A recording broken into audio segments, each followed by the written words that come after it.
This is Optimal Living Daily, episode 3193, The Sunk Cost Fallacy, the surprising reason why people cling to jobs and investments longer than they should, by Paula Pant of affordanything.com.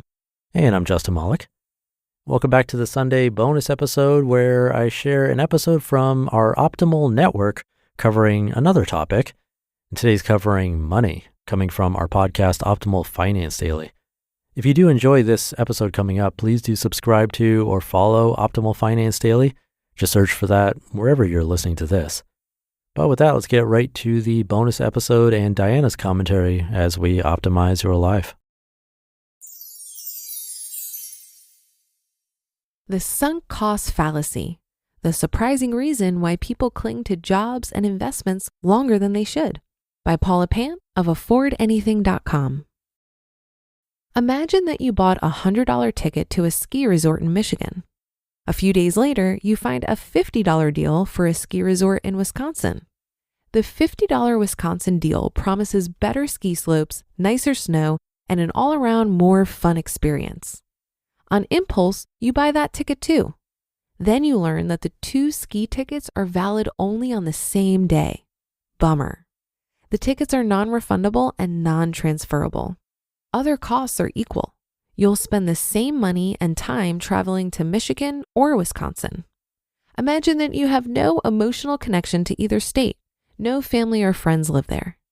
You're faced with a certain loss. You have to sacrifice either the $100 Michigan ticket or the $50 Wisconsin ticket. Which one would you choose?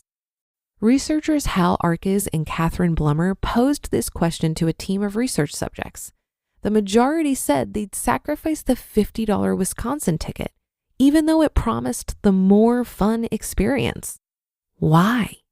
Loss aversion. Most people prefer to minimize their losses, even if it means enduring a subpar experience. This is known as the sunk cost fallacy.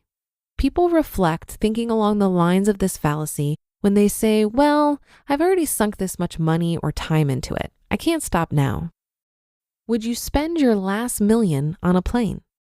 The same researchers divided people into two groups. They posed this question to Group A. Quote, imagine that you're the president of an airline company. You have a $10 million research budget. You decide to spend that money building an airplane that can't be radar detected. You spend $9 million developing this plane.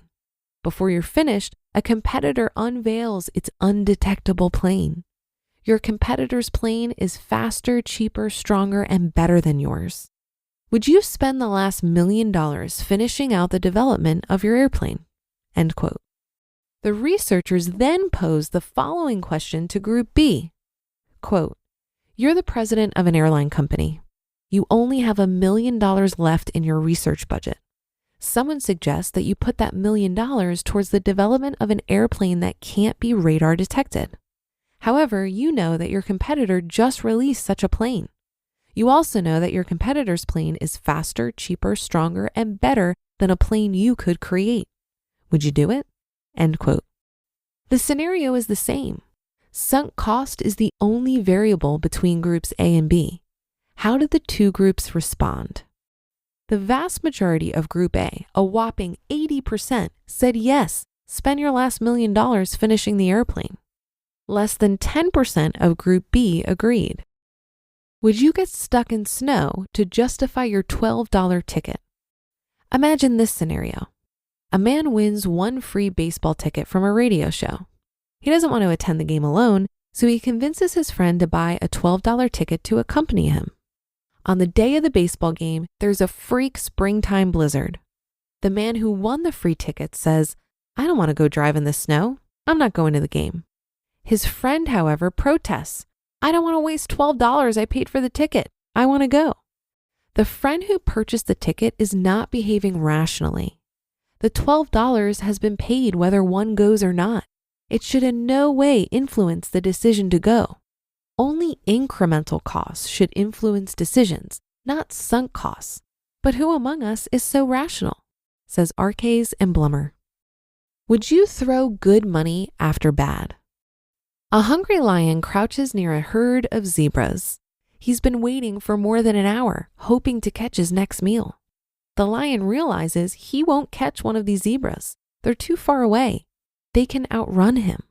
Does the lion think, gee, I've already been waiting for an hour. I might as well stick around? No, of course not.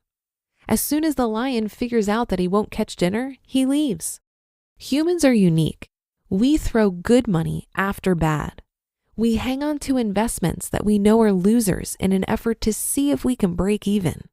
We linger in careers that make us unhappy since we already put 10 years into this industry.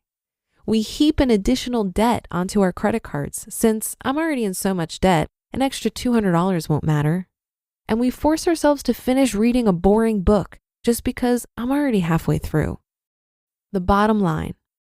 Consider the sunk cost fallacy the next time you find yourself lingering in a job you don't like, holding an investment long after the financials justify keeping it, or forcing yourself to finish a project just because you've started it. The time and money you've sunk is irrelevant. Don't throw good money after bad.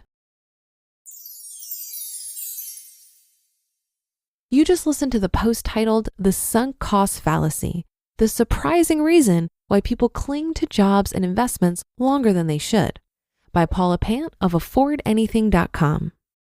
I loved this reminder on the sunk cost fallacy.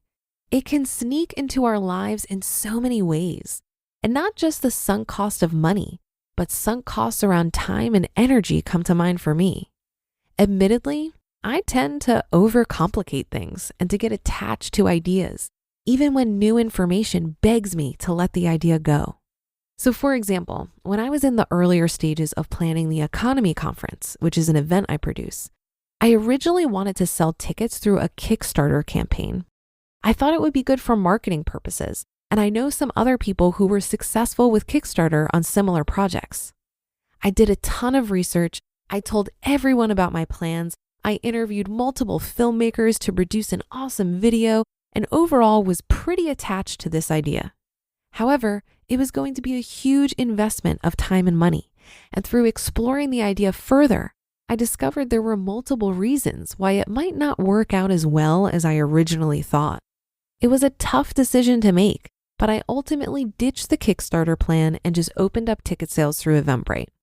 It was a difficult decision because I was so invested in my original idea, and I was tempted to dismiss all that I had learned along the way and just do the Kickstarter anyway.